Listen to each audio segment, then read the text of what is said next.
ভিন রাজ্যে কিছু অপরিচিত মানুষকে পুলিশের হাতে তুলে দিল স্বেচ্ছাসেবী সংগঠন। রায়গঞ্জ শহরের গলিতে গলিতে মাঝেমধ্যে এমন বহু মহিলাকে কোলে শিশু নিয়ে টাকা পয়সা চাইতে দেখা যায়। অত্যন্ত অসহায়তার কথা বলে তারা লোকজনের থেকে টাকা সংগ্রহ করে। সোমবার সন্ধ্যায় রায়গঞ্জ শহরে এভাবেই টাকা তুলছিল তারা।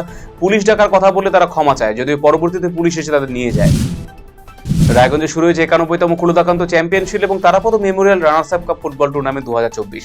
সোমবার দ্বিতীয় সেমিফাইনালে মুখোমুখি হয় শ্যাম মেটালিক ফুটবল একাডেমি পশ্চিম বর্ধমান বনাম ওরিয়েন্ট জুয়েলার্স রায়গঞ্জ। প্রথমার্ধে ফলাফল ছিল 0-0। দুপক্ষের মধ্যে চলে হাড্ডাহাড্ডি লড়াই। শেষমেশ 2-0 গোলে ওরিয়েন্ট জুয়েলার্স রায়গঞ্জকে পরাজিত করে জয়ী হয় শ্যাম মেটালিক ফুটবল একাডেমি পশ্চিম বর্ধমান। এলাকাবাসীদের দীর্ঘদিনের দাবি মেনে মালদার কালিয়াচক 2 নম্বর ব্লকে দুটি এলাকার কবরস্থানে সীমানা প্রাচীর তৈরির কাজে শিলান্যাস করল সোমবার। এদিন মোথাবাড়ি, পটলডাঙ্গা এবং পঞ্চানন্দপুর 1 নম্বর গ্রাম পঞ্চায়েত এলাকায় কবরস্থানের সীমানা প্রাচীরের নির্মাণ কাজে শিলান্যাস করেছেন মন্ত্রী সাবিনা ইয়াসমিন, জেলা পরিষদের কর্মাধ্যক্ষ ফিরোজ শেখ, মোথাবাড়ি 2 নম্বর ব্লকের বিডিও বিপ্রতিম বসাক সহ অন্যান্যরা। আসন্ন নতুন বছরের থেকে শুরু করে টোটো চালকদের ক্ষেত্রে নয়া নির্দেশিকা জারি হচ্ছে রায়গঞ্জ পৌরসভা এবং পুলিশ প্রশাসনের উদ্যোগে। এই নির্দেশিকায় বলা হয়েছে গ্রামে টোটো আর শহরে চলবে না। শহরে যানজট মেটাতে এই উদ্যোগ গ্রহণ করা হয়েছে, যদিও এই নয়া নিয়মে আপত্তি প্রকাশ করেছেন গ্রামীণ টোটো চালকেরা। রুজিরুটির কারণে এই নয়া নিয়ম বাতিলের দাবিতে সোমবার রায়গঞ্জ ব্লকের বড়ুয়া গ্রাম পঞ্চায়েত প্রধানের কাছে ডেপুটেশন পেশ করল গ্রামীণ এলাকার টোটো চালকেরা।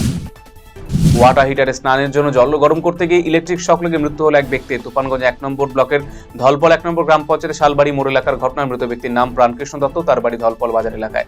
শালবাড়ি মোড় এলাকায় তার একটি পোল্ট্রি ফার্ম রয়েছে, সেখানে তিনি রাতে পোল্ট্রি ফার্মে দেখাশোনা করেন। আজ বিকেলে স্নান করবেন বলে ওয়াটার হিটারে জল গরম করছিলেন, সেই সময় কোনো ক্রমে ওয়াটার হিটার তার গায়ে হাতে লেগে সেখানে ইলেকট্রিক শক লেগে মৃত্যু হয় তার।